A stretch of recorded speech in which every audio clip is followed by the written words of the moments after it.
Okay, but so I'm at the public library in downtown St. Petersburg, right? And I'm just recounting a memory from like 2013, 2014.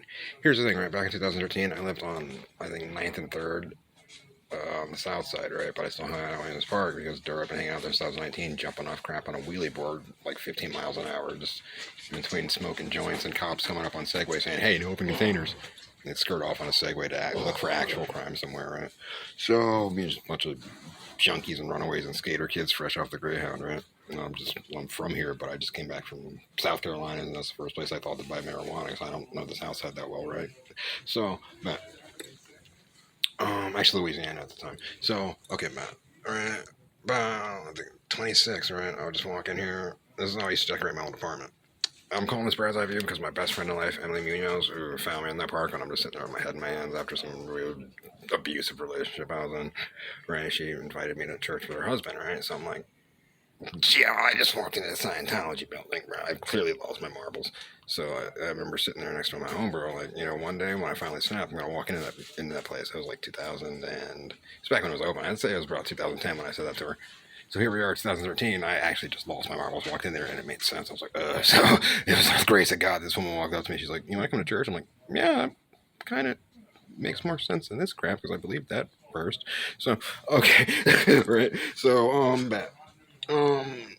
so, right, ideally, I would just amble down here after like a cup of coffee and, a joint, a couple of cigarettes and be like, well, these are pretty. You read them backwards, right? And Casper from Kids love these things.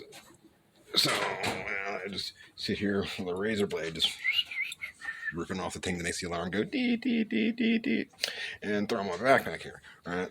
I mean, different world, a lot older than that. I just buy these ideally. So, but of course, my library card is why I can't use it from the last time I took out a bunch of books and just never returned them. So, and they purge it every like 7 years, but still, like it's been 4 months. So whatever. The thing is about that. Uh, to me, it's the perfect crime because A is it's federal.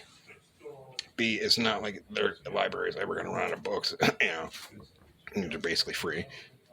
And no security guard in the world is going to chase some kid who just took the time to meticulously take the stickers off a razor blade with the alarm's going dee dee dee. Is going to chase some kid who's like legitimately so poor he's got to steal anime, right, just to decorate some stuff in case someone comes over, right? Because plus you read them backwards, they're pretty cool. So whatever. Here we go. Let me just take you on a tour right quick. The second time I was on felony probation,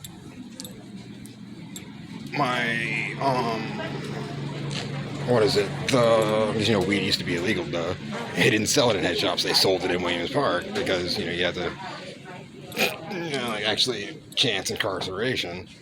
And at some point, oh, by the way, yeah, that's why I'm calling it Brad's Eye View, because every time I see her post, it's just her posted on a beach with a book, right? And it's like she calls it like Emily's Eye View or something like that, something similar. So I just kind of yoinked that from her. So, Matt, here we go. This is the probation office in downtown St. Pete, and okay, the supervisor of my current probation officer. I actually went to high school with her, which is ridiculous. But I remember the worst night of my life transpired, and when I made it home, through the grace of God, I still had a probation office appointment. So Miss Munoz picked up myself and my grandmother, and I'm just dying inside, hot as all get out. Like, no, please, Lord, this is going to be the worst thing in the world. Right? I explained the situation to her, and she's like, okay, well, I haven't heard anything from law enforcement. You are good for a few days.